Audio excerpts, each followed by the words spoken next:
In today's video, we're going to look at 6 employment practices related trends facing small business owners in 2021 so that you'll know how to prepare so that you won't get stuck in a nasty lawsuit.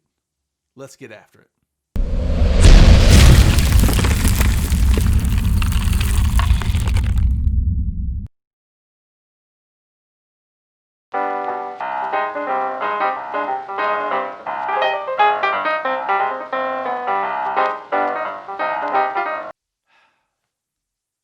Hey folks, Jack Wingate here, and today we're going to touch on 6 trends we see in 2021 for small business owners with regards to employment practices liability. All right, so first things first, let's tackle COVID-19 before we go anywhere else. Yes, for you small business owners out there who have made it through 2020, have been able to keep your doors open, you're not out of the woods yet. You see, COVID-19, while it has torched the business landscape, those of you that have remained in business now are going to face increased pressures from your employees. Lawsuits, we feel like, are going to skyrocket for a number of reasons. The first and foremost will be allegations of unsafe work environments. What happens if someone catches COVID-19, sues you as an employer for not providing a safe and COVID-free environment? We suggest always making sure that your workplaces are clean. There are a number of actual commercial cleaners that come into people's offices now and clean them from top to bottom. We suggest looking into some of those. But just use your common sense. Let's make sure that we're socially distancing. Let's make sure that we're, having meetings with our employees, talking about the importance of keeping our work environments clean, but that doesn't keep us from getting sued. In addition to that, you are going to see a rise in employment practices claims with regards to people being laid off or furloughed. So, what do you need to do as a business owner? First off, you need to document everything. You need to make sure that you're giving your employees proper notice when you see furloughs coming or when you see that you're going to have to make layoffs. Everything needs to be in writing. If you don't have a proper employee handbook now, if you don't have and follow proper procedures and policies with regards to human resources, please look into that. We always suggest reaching out to a legal professional to discuss any cases that you might have foresee coming up. But there are a number of resources that insurance providers, human resource providers can give to you to help you navigate through this challenging time. All right, the second thing that we're going to touch on is the impact that social movements have on employment practices liability. Specifically, we're going to touch on the Me Too movement and Black Lives Matter.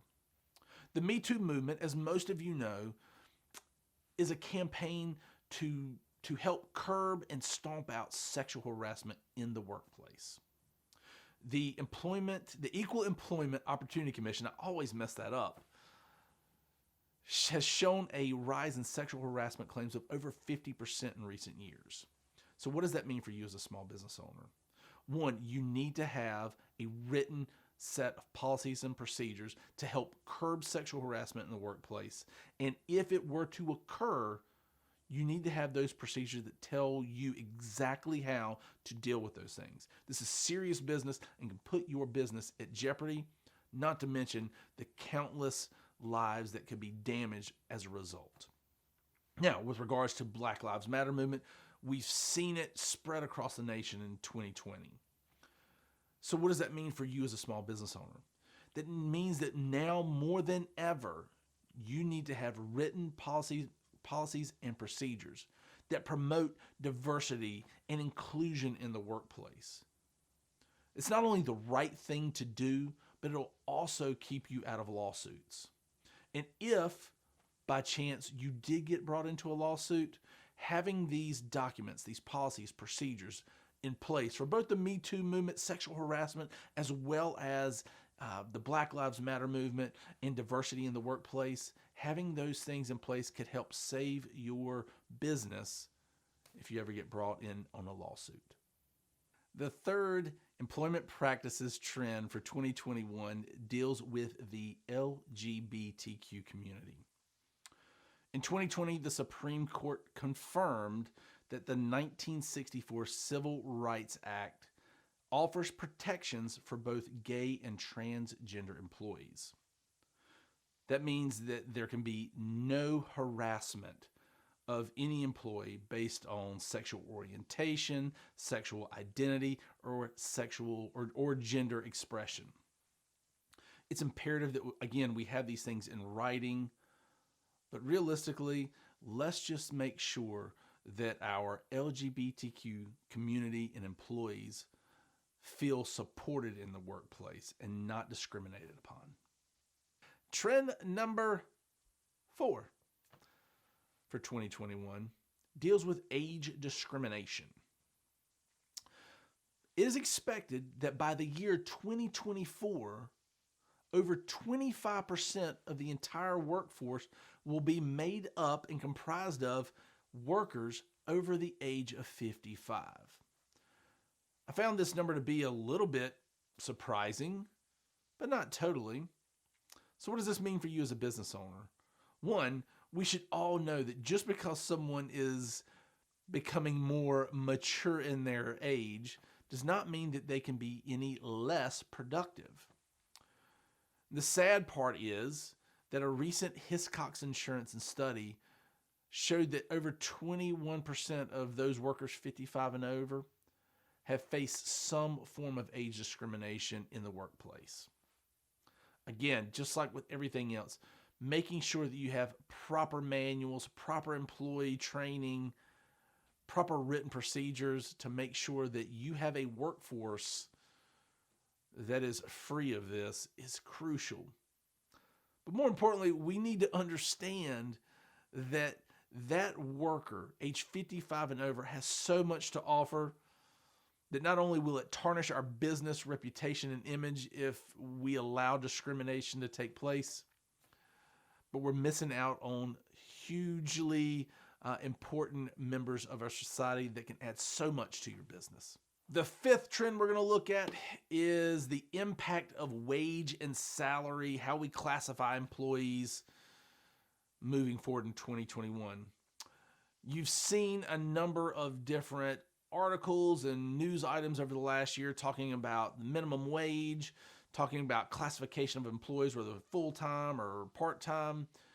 It's important for you as a business owner to know and understand, or at least have someone that can interpret the laws of your state.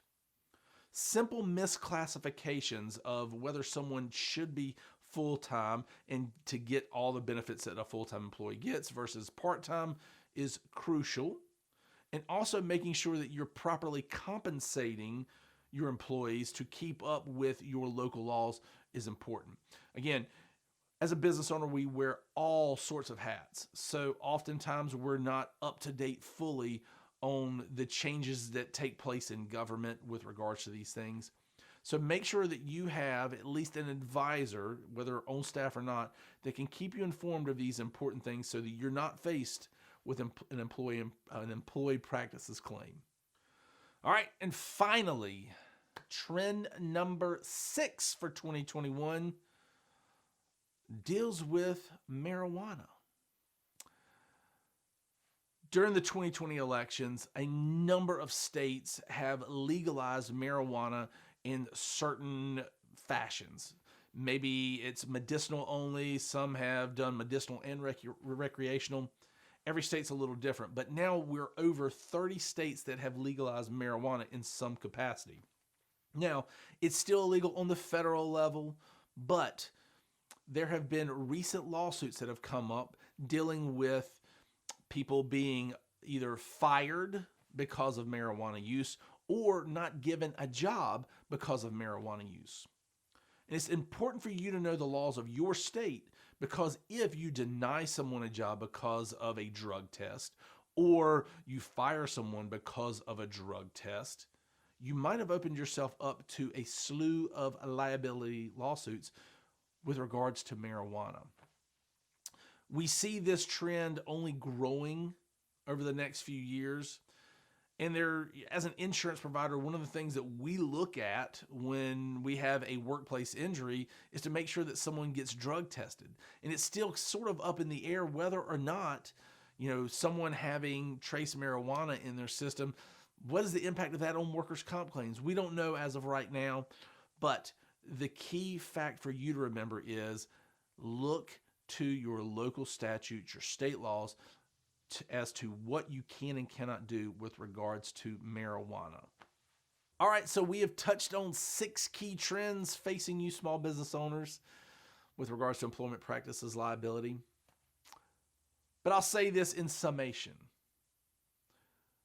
The moral of all this, and you've probably heard it every single time in every single example, is this.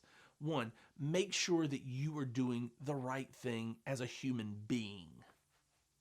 Secondly, make sure that you actually have written processes and procedures, manuals, handbooks. You need all of these more than ever when it comes to employees and how you deal with them. You're not alone in this. There are professionals out there that can help you, that can get you the resources you need.